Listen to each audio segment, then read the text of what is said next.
Hey, what's up, guys? BSG Trek Fan 88 here. Just a quick follow-up video. I don't think I've made myself entirely clear on my Titanic 3D video.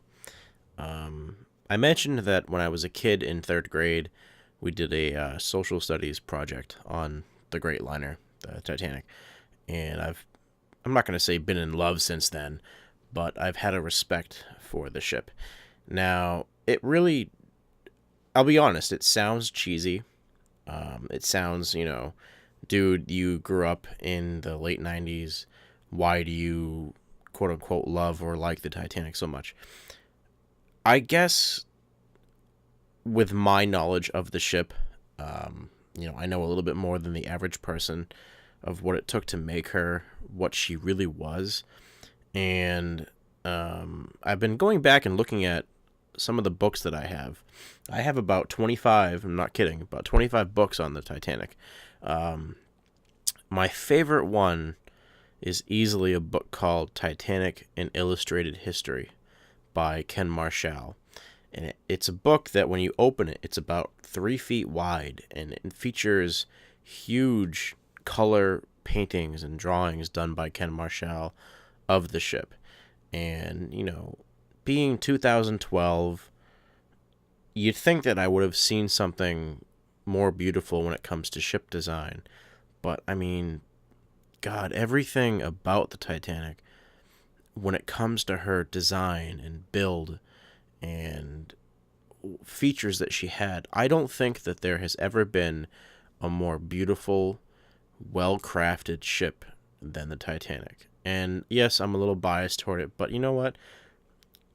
This is a voiceover, so hopefully I'm putting up pictures right now while I'm talking.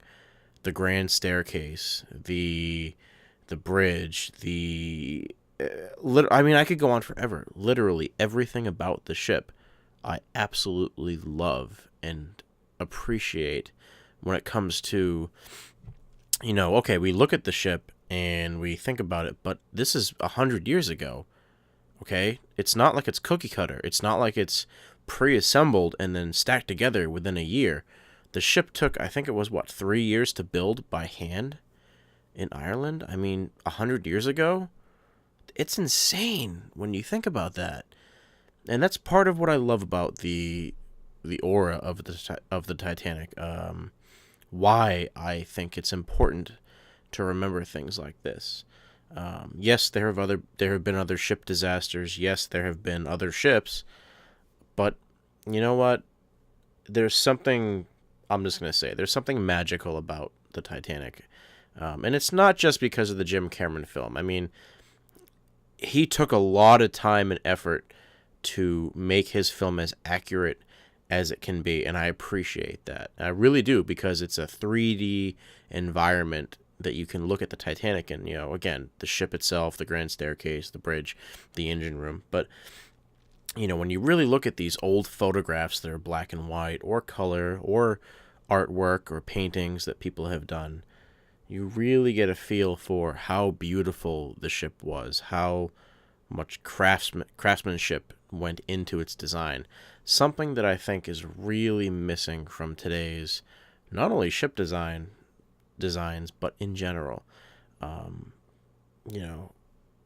Forget the fact that it was her maiden voyage and famous people and it's unsinkable.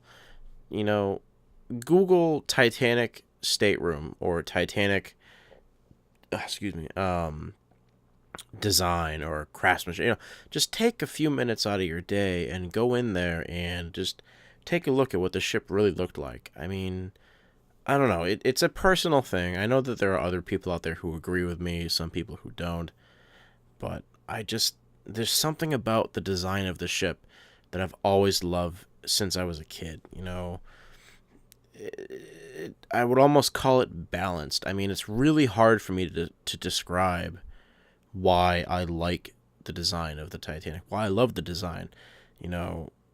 It's just one of those things where, like, people who own certain cars will buy that car because they like the design and the shape. Like me, I like the Jeep Cherokee, not the Grand Cherokee, but the 2001 and 2000, 99, 98 Jeep Cherokee. You know, I just liked the look of the vehicle. It just appeals to me. But there's something a little bit more when it comes to the actual ship, the Titanic. You know, and to finish off this little audio vlog here, which that doesn't really make sense, but you get the idea.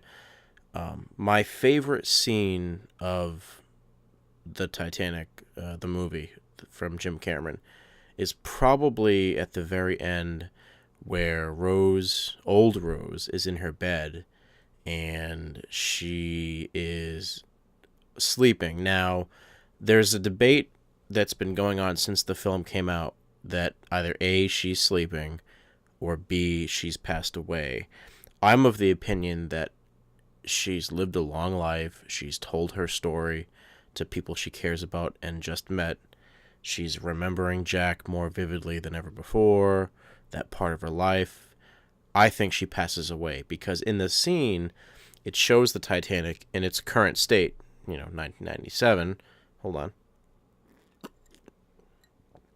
It shows the ship, and it's, rusted and depressing and all alone. I mean, I've been to the Woods Hole Oceanographic Institute. I've met Robert Ballard, the guy who discovered the Titanic back in the 80s, okay? And that was one of the most amazing highlights of my life. I wish I had more time to talk to him when I met him, but, when you're down there 2.5 miles down, it's pitch black.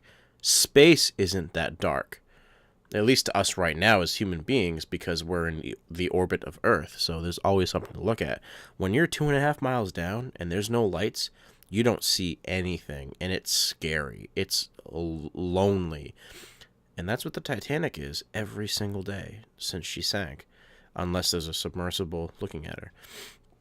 But anyway, so my favorite scene is when at the very end of the movie, when they show the Titanic as its current state, and it morphs slowly into its heyday, when it was on its voyage, and Rose enters the grand staircase entrance area where everybody that has passed away on the ship that she knew, in the movie, of course, is alive and well, greeting her as she goes up the staircase to meet Jack, and then the camera pans around and shows everybody. I absolutely love that scene because it shows the Titanic as it is now, again, depressing and sad and dark and lonely, and then it shows the ship in its heyday, brand new, never been used, absolutely beautiful in its design and as a whole, and of course everybody that in the movie, at least again, passed away, greeting her back to the Titanic.